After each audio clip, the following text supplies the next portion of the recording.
En esta oportunidad vamos a escuchar al abogado Wilfredo Robles, al abogado pues, de Pedro Castillo. Wilfredo ha dejado claro que Pedro Castillo pues, tiene muchos abogados, ¿ah? O sea, son muchos los abogados que hoy están defendiendo a Pedro Castillo. Pero hoy le ha dicho claramente Wilfredo Robles que conseguir la libertad de Pedro Castillo no pasa pues por un acto jurídico, porque en el Perú no hay Estado de Derecho, en el Perú no hay democracia. También mencionó que para que el Comité de los Derechos Humanos de la Organización de Naciones Unidas pueda pues de repente en algún momento sancionar al Perú, esto va a tomar su tiempo, esto está todavía para varios años. También recalcó Wilfredo Robles que la vida de Pedro Castillo corre peligro. Y eso lo sabemos, ¿eh? Corre peligro desde el primer día que se encuentra detenido porque bajo un régimen de dictadura pues nadie sabe lo que pueda pasar. Entonces por ello que no permitieron el ingreso cuando llegó un grupo de autoridades de la Argentina, no le permitieron el ingreso al penal de Barbadillo para visitar a Pedro Castillo.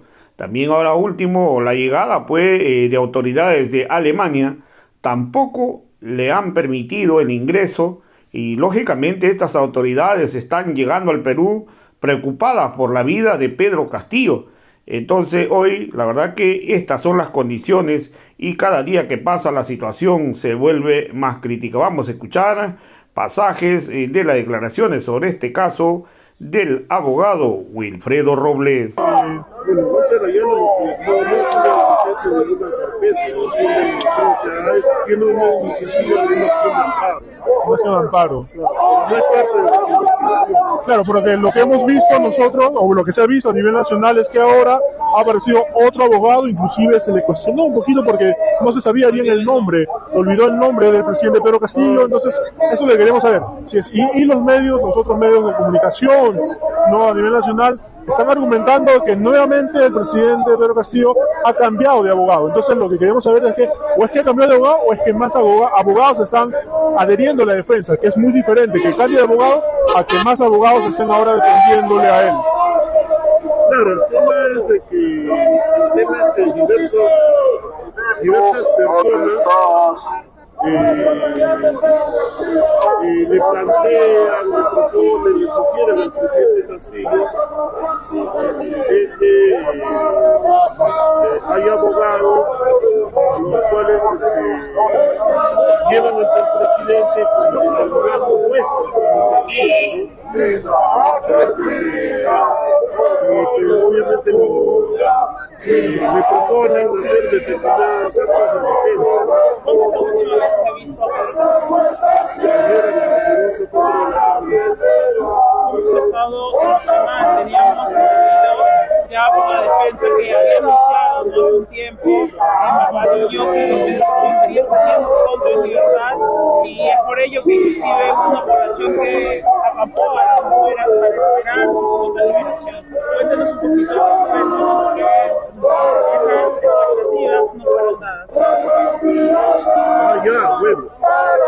Lo que yo puedo decir en primer lugar, el estado de ánimo del presidente Castillo siempre ha estado dentro de la seriedad, de la comprensión, de que es un preso político. Y al ser un preso político no depende de su libertad, no depende de acción general. Depende de una tendencia realista que se lleva por ideas de que la libertad del presidente Pedro Castillo depende de cuántos recursos legales se presenten, o de cuántos abogados quiénes sean los abogados. O sea, digamos, buscan un genio, tú decías que abogado que va a venir y va a presentar un recurso y le van a dar la boca. No, mañana hay que la boca.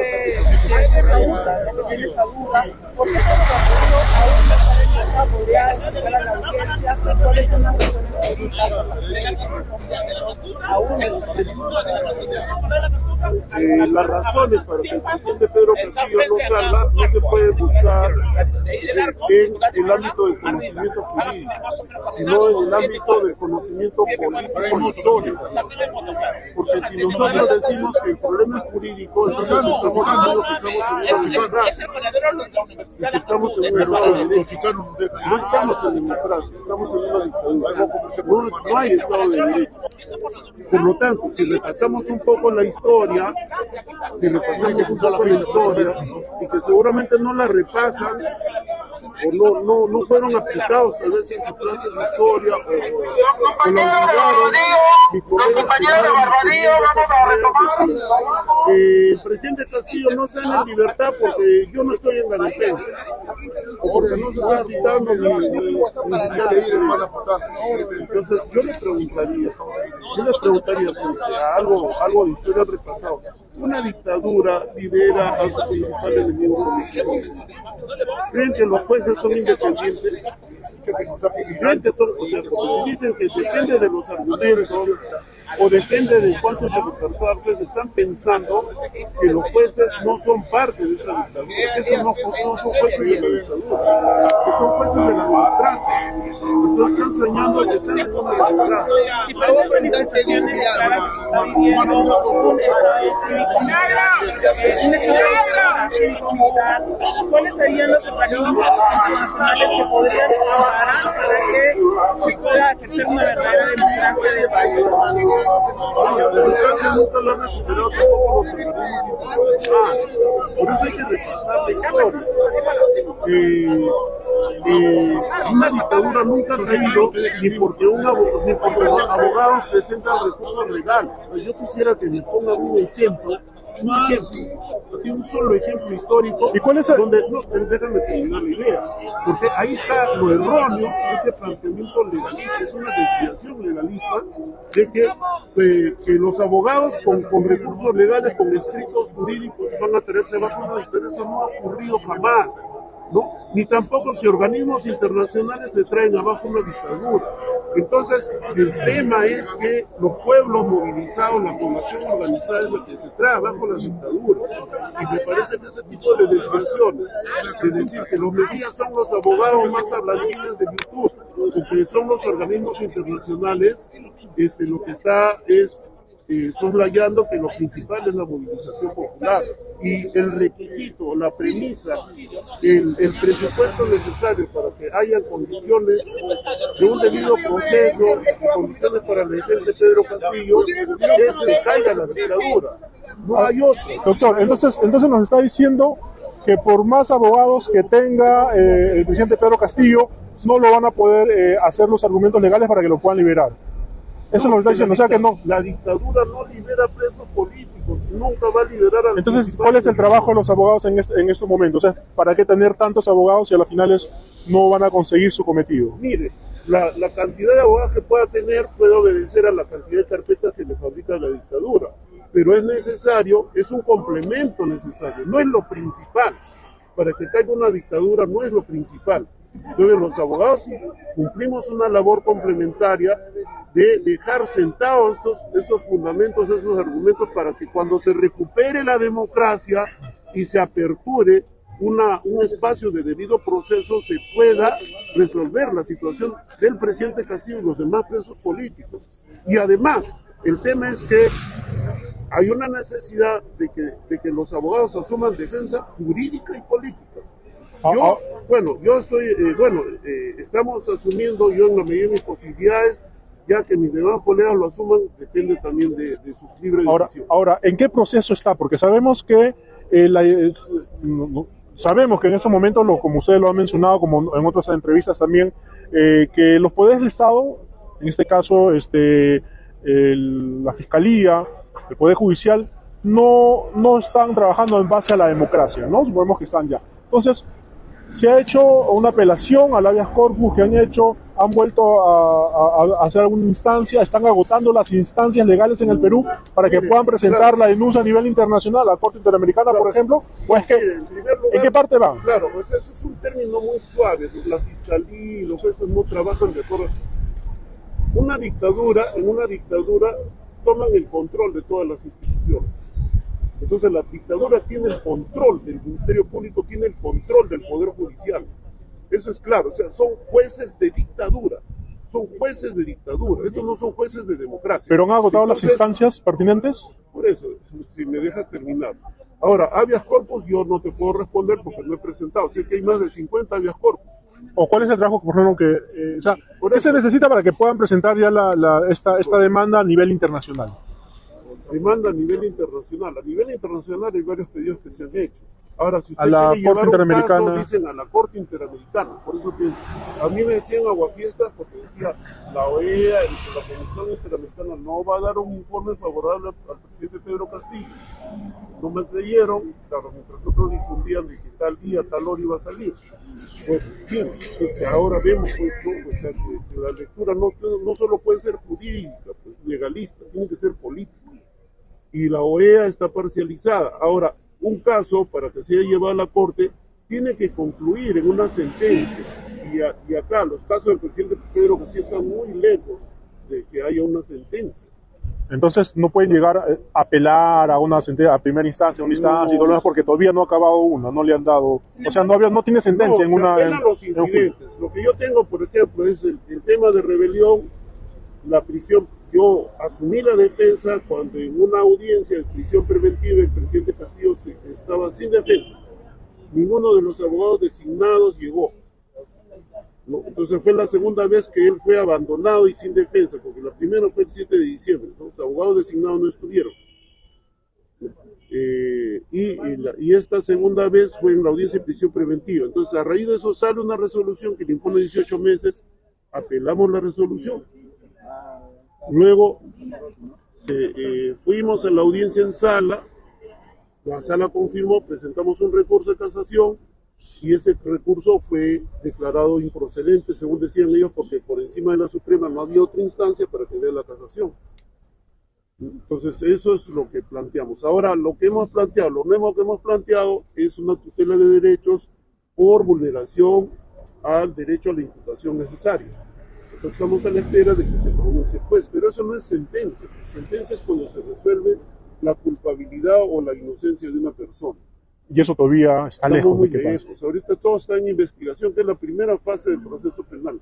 Faltaría la fase del control de acusación, del juzgamiento. O sea, estamos hablando de varios años para adelante, ¿no? Doctor Robles, hace un mes aproximadamente el doctor Ayala presentó un informe de la Corte Interamericana de los Derechos Civiles y Políticos y se manifestó que el Perú tendría que afrontar sanciones económicas si es que no se llevaría el debido proceso a Pedro Castillo. ¿Cómo va en camino este documento al respecto? Bueno, lo que sí creo que salieron a anunciar algunos de mis colegas, el informe del Comité de Derechos Humanos de la ONU, que fue producto de la 137 sesión de ese comité en Ginebra que se llevó a cabo a finales de febrero e inicios de marzo, al cual tuvimos oportunidad de poder asistir para fundamentar los agravios respecto al presidente. Y claro, hay varias recomendaciones. El problema es, como digo, o sea, la desviación legalista habla primero de abogados magos que vengan, presenten un recurso y el juez le va a dar la razón. Pese a que dicen, sí estamos en dictadura, ¿no? Pero el juez le va a dar la razón. No entiendo esa lógica, ¿no? Y el otro dice, cuando se ven derrotados en eso, obviamente se quedan sin argumento y dicen, no, los organismos internacionales. Pero los organismos internacionales tienen un mecanismo de funcionamiento lento. Entonces, por ejemplo, de la 137 sesión hay ese informe, se recomienda esto, nos preocupa esto, o sea, tienen un lenguaje diplomático. Entonces, para que haya una siguiente sesión, ¿cuándo será? El 2024. Y el 2024 de repente adoptarán un lenguaje, ¿no?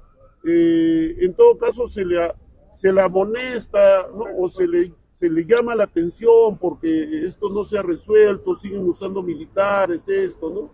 Y a otra siguiente sesión, donde recién plantearía, vamos a elevarlo pues al alto comisionado para que lo presente, para que se adopten sanciones económicas en otra instancia que no es el comité, sino que ya es, eh, la junta, digamos, donde llegan los embajadores de los estados, que ya no es un órgano técnico, sino político. Es decir, que Entonces solamente, pasan años. es decir, que solamente la población peruana podría dejar en libertad a Pedro Castillo, ¿es lo que está diciendo? La historia lo demuestra y los hechos lo están demostrando acá. O sea, es una ley de la historia, no podría ir yo contra ello. La historia no nos da otra receta. Lo principal es la acción directa de las masas. Claro, por eso es que lo que ellos temen, lo que ellos les preocupa, no es que los abogados salgamos a presentar un recurso a la ONU o que presentemos amparos. Pero saben que lo van a tapiar. Por ejemplo, cuando tú le dices 19 de julio, ahí sí se preocupa. Eso le mueve el piso. Un filósofo del siglo XIX dijo, cuando las masas marchan, los tiranos tiemblan. Claro, pero también hemos visto que el informe, la Comisión Interamericana de Derechos Humanos, de una u otra manera también ha generado cierta suspicacia dentro del mismo gobierno, ya por el tema, ya no directamente de Pedro Castillo, pero sí del tema de la vulneración de los derechos humanos en las protestas, ¿no? Inclusive los términos de masacre, asesinato, ejecución extrajudicial, de una u otra manera han remecido también al gobierno. Es decir, pero eso no quita pues de que la olla está parcializada. Y los gringos siempre te dan una mano, te dicen, tú eres mi chacal, trabajas para mí, pero por otra tienen un puñal escondido para clavarte. Entonces ellos dicen, ya muy bien, como ya no se puede ocultar que ha habido matanzas, ejecuciones extrajudiciales, sí, masacre. Muy bien, pero Dina Boluarte ha entrado legítimamente. Pedro Castillo quebrantó el orden constitucional, o sea, Pedro Castillo es golpista. Entonces, para mí, en resumen, por un lado, le pone una inyección de refuerzo a Dina. Eso es inocultable y es parte del respaldo de Estados Unidos. Es parte del respaldo de Estados Unidos. Sabine Madeleine, una diputada alemana, llegó al Perú. Pidió permiso para poder visitar de manera presencial a Pedro Castillo y, sin embargo, no la dejaron a ella poder verlo. Ella en un comunicado en su país anuncia que le preocupa mucho la situación y el estado de salud y teme por la vida de Pedro Castillo. Claro, es natural que se tema, pues en una dictadura ellos son capaces de todo, ¿no? Claro, o sea, ella, mira, siendo alemana y siendo foránea, comprende mejor qué cosa es una dictadura. O sea, mientras acá hay hermanos que creen que es problema de que un abogado presente un escrito y dicen, no, hasta lo pueden acabar con su vida. O sea, mientras acá creen que no, hay un abogado genio que venga y que presente un escrito y va a salir, y ellos dicen, no, lo que pueden hacer es acabar con su vida. Y claro, no solo a ella, ha venido la Misión Argentina de Derechos Humanos y yo tengo conocimiento de que hay 5 diputados que le solicitaron al INPE, le solicitaron al Ministerio de Justicia y simplemente no les autorizaron entrar a Barbadillo. El diputado Juan Grabois, Juan Marino y me olvido de 3 diputadas más argentinas que quisieron visitar al presidente Pedro Castillo. Y incluso en el Congreso de la República con sus colegas peruanos no los quisieron atender, ¿eh? Entonces, eso es dictadura, ¿no? Obviamente lo refinan, con ciertos aspectos se cuidan para no dar esa imagen, pero es una dictadura, ¿no? Okay. Muchas gracias. Una pregunta. Entonces, ¿cuál es el rol de estos organismos internacionales? Ahora ya hemos hablado de la situación de Pedro Castillo, acá en una población que está a las afueras de la embajada, ¿no? Respaldando la decisión política de López Obrador, quien muestra su respaldo constante a Pedro Castillo. Cuéntanos, legalmente, ¿es viable, posible romper relaciones internacionales con un país como México? Bueno, a mí me parece lo más torpe, ¿no? Porque, digamos, como un elefante entrando en una vidriería que rompe relaciones acá y allá, cuando ellos deberían ser un flanco que deberían, pensando desde su lado, cuidar, ¿no? Pero bueno, cometen la torpeza. Es que eso es parte de la arrogancia de que Estados Unidos le ofrece respaldo. Entonces ellos creen que si estoy con Estados Unidos estoy con Dios, ¿no? O estoy con el diablo, no sé. Porque esas son decisiones diplomáticas que están tomando estas autoridades políticas, pero sin embargo no están tomando es decir, la palabra, la voz de la población, ya que aquí hemos escuchado una población que manifiesta que se considera hermano de la población mexicana. Claro, no, o sea, obviamente, ¿no? Todo gobierno totalitario, dictatorial, obviamente lo que hace es oprimir a la población. Por ejemplo, hoy día denuncian los hermanos que están en Cañete de que han llevado matones de Huacho para confrontarlos, para a quienes griten Dina asesina, ¿no? A pegarles, a golpearles, ¿no? ¿Qué Entonces, organización es la población que se encuentra en Cañete? bueno, en Cañete creo que han ido a querer inaugurar una obra. Un hospital, no, un hospital.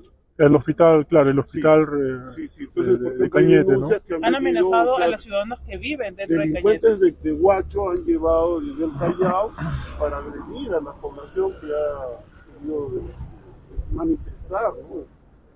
Libertad de opinión, de expresión. Y, bueno, cuando acaba de irse el relator sobre la libertad de expresión, ¿no?, de la ONU. Entonces, sí, o sea, el tema es que mientras no caigan, no, o sea, el tema es de que mientras no haya digamos, un desborde masivo de la población, bueno, ellos van a seguir en ese plano. Doctor Robles, ahora nos dirigimos a las familias de las víctimas, ¿no?, que murieron, que fueron asesinados durante las manifestaciones a partir del diciembre del 2022. Llegó un movimiento internacional, lo que es Amnistía. Acá el Perú brindó un informe, una conferencia de prensa, donde hizo un llamado a la fiscal de la Nación, al Estado peruano, para que haya una reparación para las familias afectadas, también becas de estudio para los niños que también formaran parte de estas familias afectadas, y también que tuviera asistencia médica a aquellos hombres que ya no pueden trabajar porque han quedado de alguna manera inhabilitados porque están con discapacidad el día de hoy. Cuéntenos, ¿cuánto tiempo demoraría en que el Estado peruano pueda reconocer a estas víctimas? Bueno, yo lo que sé es que a través de presidentes de gobiernos regionales que son serviles a la dictadura les han estado ofreciendo dinero, pero a cambio de que ellos no salgan a denunciar, ¿no? Aparte de intimidaciones, sin embargo, la Comisión Interamericana nunca les ha querido dar ninguna medida de protección, que sí se lo han dado a Patricia Benavides. Ahora, investigaciones, dice, investigado ponen LURR, los que resulten responsables. No hay ningún investigado concreto. Y en la sesión de Ginebra eso quedó muy claro. No, ese video que circula del Santos País, que es uno de los expertos, ahí les decía quién concretamente, con qué militar, qué autoridades que investigan, ellos no podían responder. Porque ellos lo que van a hacer, o sea, mientras esté la dictadura van a dilatar, van a jalar tiempo. Patricia Benavides es la fiscal de la dictadura. Les van a jalar tiempo. ¿No tendría un tiempo aproximado si podría? No, es que además Amnistía Internacional es una ONG. Simplemente que tiene más plata, sugiriendo más plata que las otras, ¿no? Y más estatus para nada más. Pero igual, o sea, los organismos con todas las recomendaciones que tienen en un gobierno que se catalogaría de democrático, ya hace rato que implementaría esas recomendaciones o haría siquiera el esfuerzo, pero ellos ni siquiera quieren hacer la apariencia, ¿no? Entonces, no, va a pasar tiempo. Yo incluso pienso que a la caída de la dictadura se tendría que establecer una comisión de la verdad para que se investigue realmente cómo ha sido todo esto. Y ahí, bueno, se establezcan también las reparaciones, no solo a las familias, sino a las comunidades mismas, porque se requieren planes de desarrollo, se ocultan muchas cosas, ¿no? Doctor, usted habla acerca de los diferentes comportamientos que se han dado a través de la historia. Cuéntenos un poco, ¿por qué cree que hay esta repetición muy similar a la de los años 90? Bueno, es que, bueno, porque es, bueno, la experiencia que ellos conocen, bueno, realmente nos confirma que vivimos en una sociedad dividida en clases sociales, ¿no? Una minoría que son las clases dominantes y un sector mayoritario que es el sector productivo, pero que las pasa muy mal, ¿no? Sin necesidades atendidas, le dicen de que sus derechos no son derechos, son un favor, ¿no? O sea, van obras de colegios, hospitales, demoran décadas, y bueno, los representantes del Estado lo ven como si fuera un favor, Y bueno, entonces, como eso no se resuelve, periódicamente se rebrota el enfrentamiento social, y eso es lo que podemos ver ahora, y ellos reaccionan como siempre, matanzas. 200 años de república siempre ha sido así. Cuando el pueblo ha querido poner, digamos, levantar la voz, siempre han respondido con bala. Y este es un episodio más. Esperemos que acabe y que se refunde el Perú a partir de esto. Ok, doctor, muchas gracias. Gracias a sus ustedes. declaraciones. Vamos a para